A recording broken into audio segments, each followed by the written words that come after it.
And it is Denver Sports Tonight on this Wednesday night in the Mile High City. He's James Merilatt. I'm Will Petersen. We will roll with you for the next hour, and it feels like Christmas Eve, James. The NFL draft is finally here tomorrow. About 24 hours from now, we will start getting our answers. Are you ready to open your Broncos presents?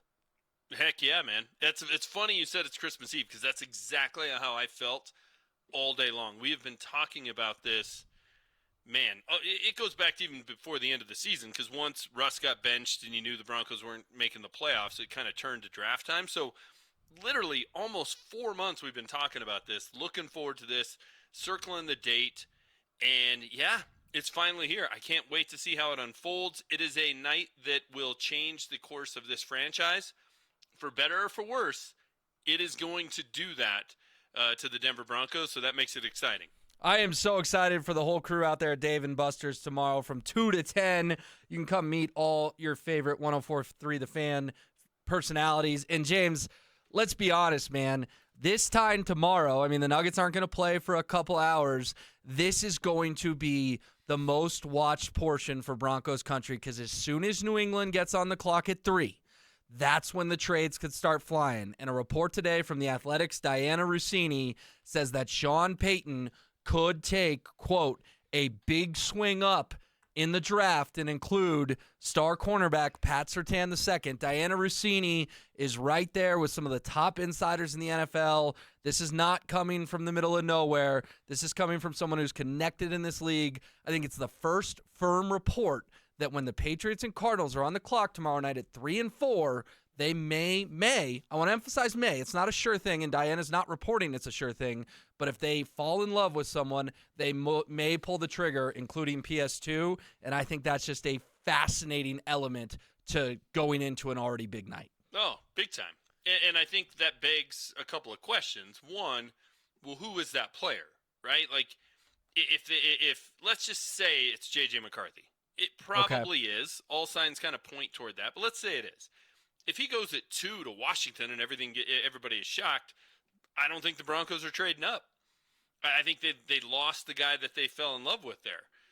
If he's still there at 3 or 4, then yeah, I think they're going to be aggressive. I think Sean Payton wants to be aggressive. I think he's going to win that debate in the facility.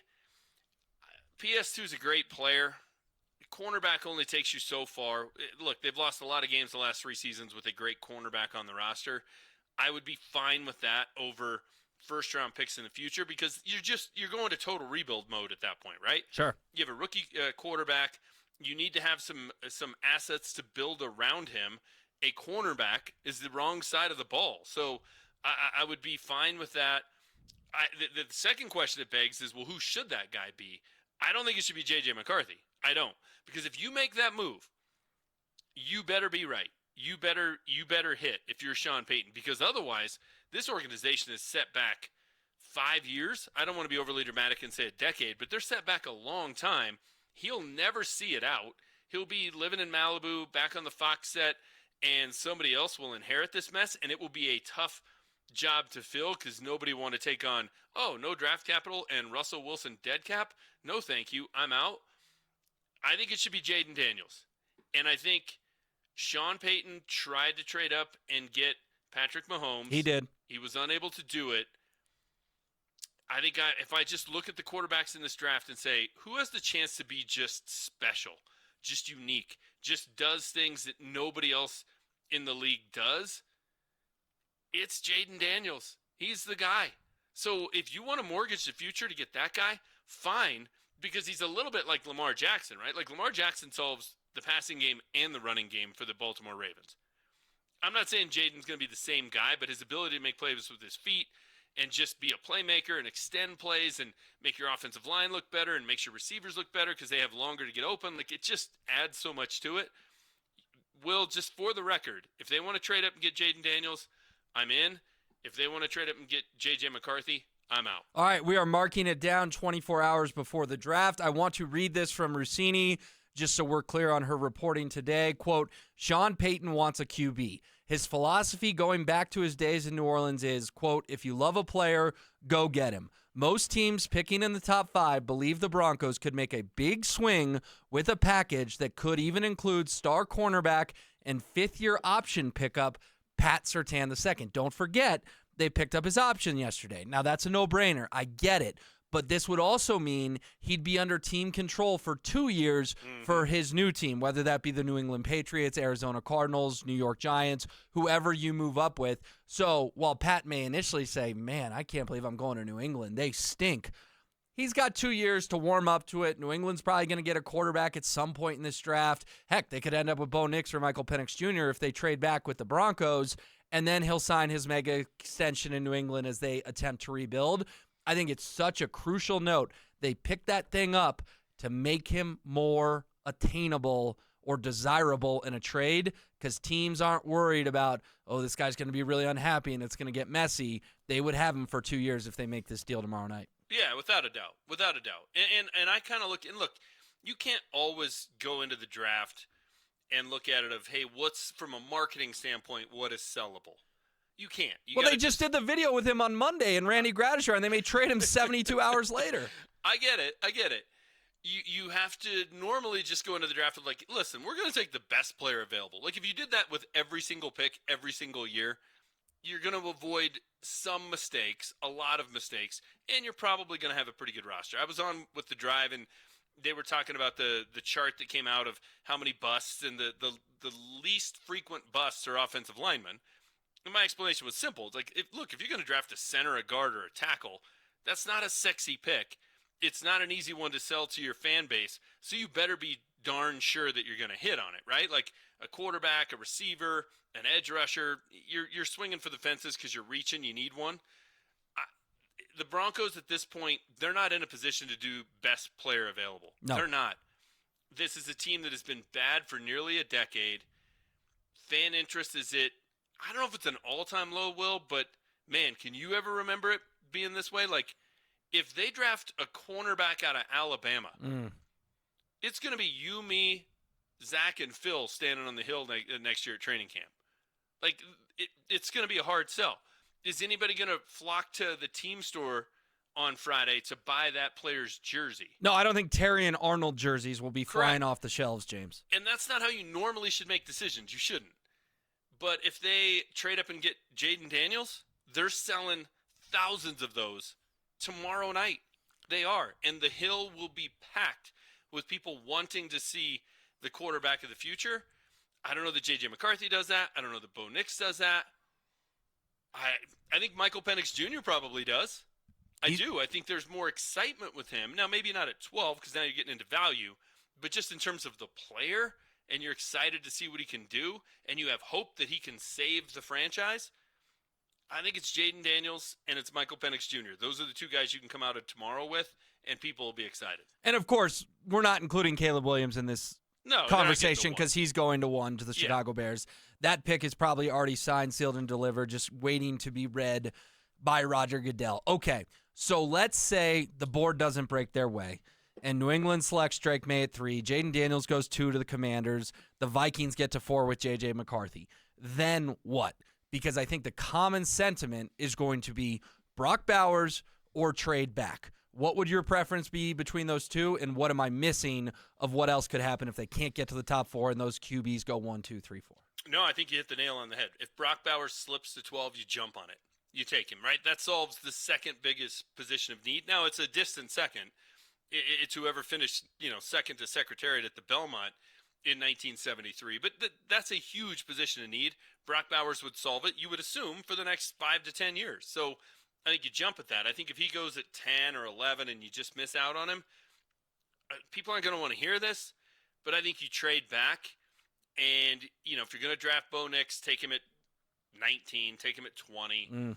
You trade back and see where you have to go to get Michael Penix Jr., and then you try and add some other players, because I think you can get the guy you want later in the draft. I don't think you have to reach for him at 12. If you want Brock Bowers and he's there at 12, you better take him, because he's ain't going to be there if you trade back to 14, right? Like, he's going to go. So I think that's the two options if the quarterbacks they love are off the board, which means they weren't able to trade up to get them.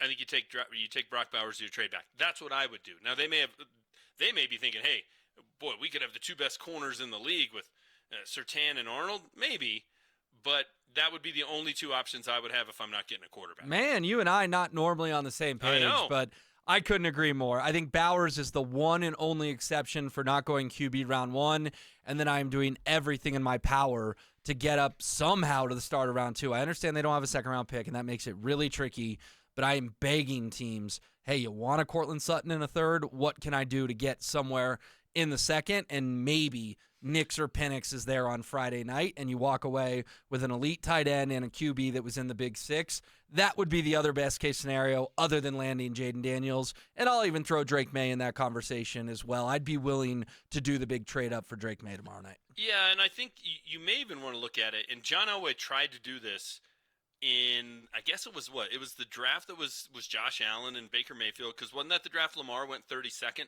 Yeah, and it was the Bradley Chubb at 5 pick, correct? Yeah, yes. Yeah. So John, reportedly, tried to trade back up into the end of the first round to get Lamar Jackson, because if you get him as a first-round pick, you get that fifth-year option.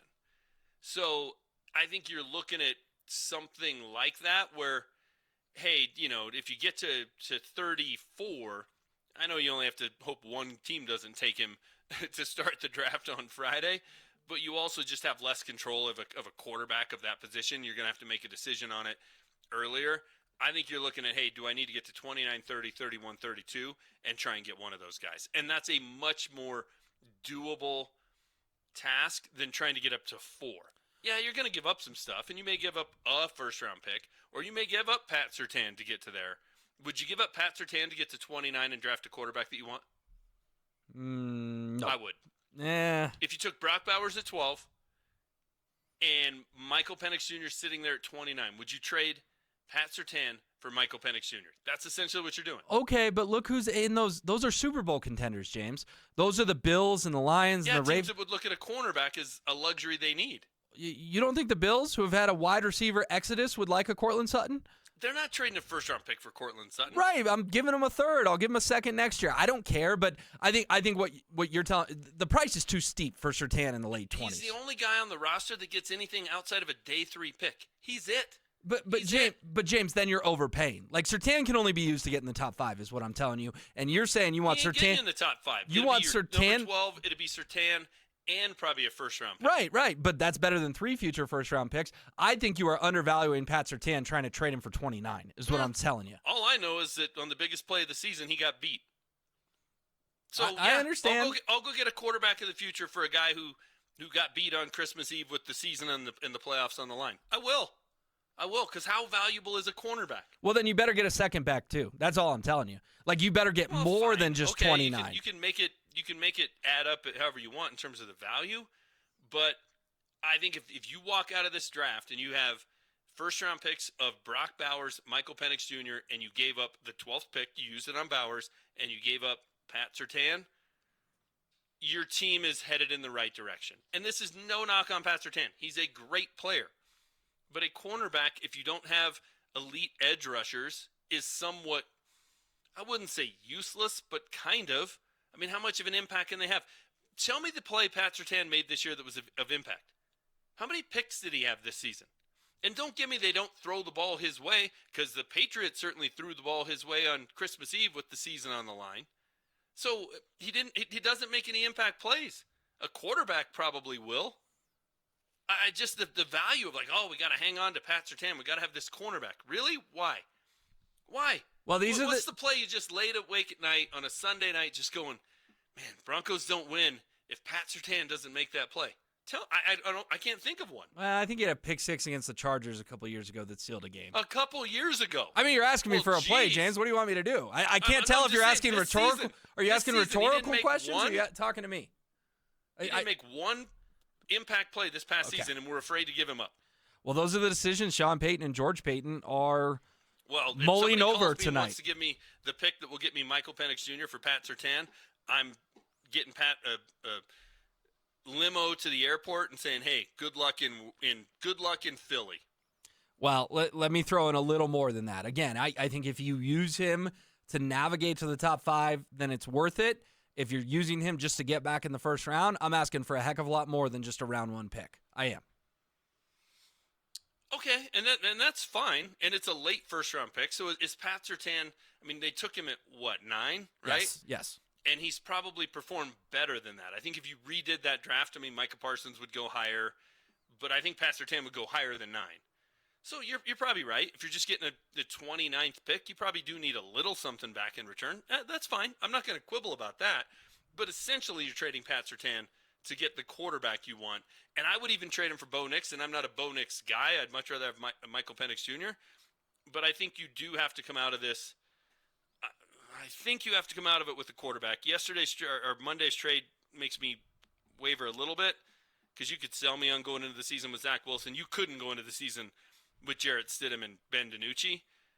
I just would make that trade all day long. I think that's far less a gamble than trading 12 next year's first and the year after that's first to get up and take J.J. McCarthy. Okay, so I just want to make sure I'm understanding you clearly. You would trade Pat Surtain II for any of the big 6 quarterbacks in this draft? Correct. Interesting. Okay. Well, Straight up, yeah, without a doubt. Without a doubt. That's how important a quarterback is. Those are the decisions Sean and George have to make, and I'm finally excited to know their plan about 26, 27-ish hours from now when the end of round 1 closes and they will take the podium at Dove Valley. And you better believe, James, if they pull the trigger on PS2 deal tomorrow night, they are going to get grilled by the Denver media because he is unequivocally the best player on this roster. And anytime a head coach and a GM trade their best player, that is going to be 3, 4, 5, 6 questions in a row, similar to what happened when they cut Russell Wilson. He's the best player on the roster. That's like being the best thing on the Jack in the Box menu. Like, okay, sure. Fine. But, I mean, what does it really mean? I mean, right? I go get a cheeseburger, whatever they sell over there. I mean, seriously, like, yeah, he's the best player on the roster. It was so evident when they rolled out the new uniforms, there's Pat Surtain and a bunch of guys. Right? Oh, yeah, it was like Alex Singleton and Garrett Bolles and Marvin Mims. Yeah, it wasn't. That's who's modeling your new uniforms? I mean, and okay. when the Texans did theirs, it was C.J. Stroud and Tank Dell and Nico Collins. Like, it was real playmakers. No, right. I agree with that. But I want to make my opinion on this clear, and I respect yours. I think you are undervaluing the magnitude of how much this town would be shaken up if they move PS2 tomorrow night. Okay, well, I'm in the minority from the standpoint of I think the Broncos lost the Clinton Portis Champ Bailey trade. I do. And Champ Bailey's in the Hall of Fame. He's in the Ring of Fame. I get it. But Clinton Portis, his first 2 years in Denver, rushed for more than 1,500 yards and like 40 touchdowns. It was crazy. I think that has a bigger impact than a cornerback. And Champ Bailey's teams here didn't do squat unless they had Jake Plummer getting them somewhere, and then when Peyton Manning got here and got him somewhere. It didn't matter that they had an elite corner. It just didn't matter. You're just not a cornerback guy is what I'm taking from this conversation.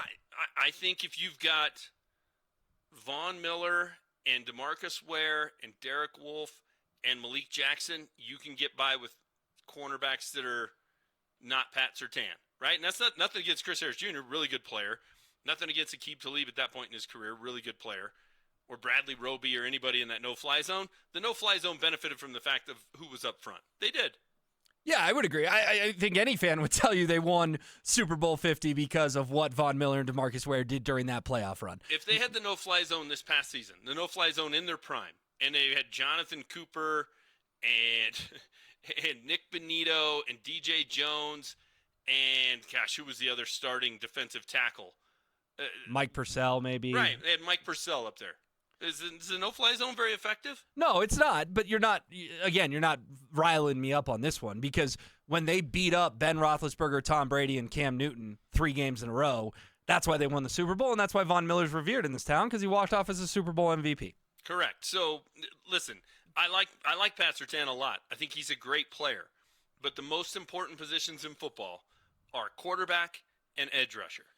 Well, you can read about it at denversports.com. Again, this is Diana Rossini of The Athletic reporting the Broncos may use Pat Surtain II to make, quote, a big swing in a draft night trade. It will be fascinating to watch, especially if all of a sudden, James, can you imagine the Cardinals are on the clock, and it's tick, tick, tick, tick, tick. I mean, the longer it goes, the more we're going to be wondering who's on the phone at Dove Valley trying to make this happen. No doubt. And I think they'll be on the phone. I think they'll be trying to make those moves. Look, if they don't because the price was just too much, okay, I'm not going to beat them up for that. But they'll be working the phones, and they'll be trying to get their guy. It's going to be a fascinating night. Can't wait. Less than 24 hours, Will. You can find us on YouTube at Denver Sports. A lot of great video content up there, including this very show, Denver Sports Tonight. You can find it on YouTube. Please go hit the subscribe button so you never, ever miss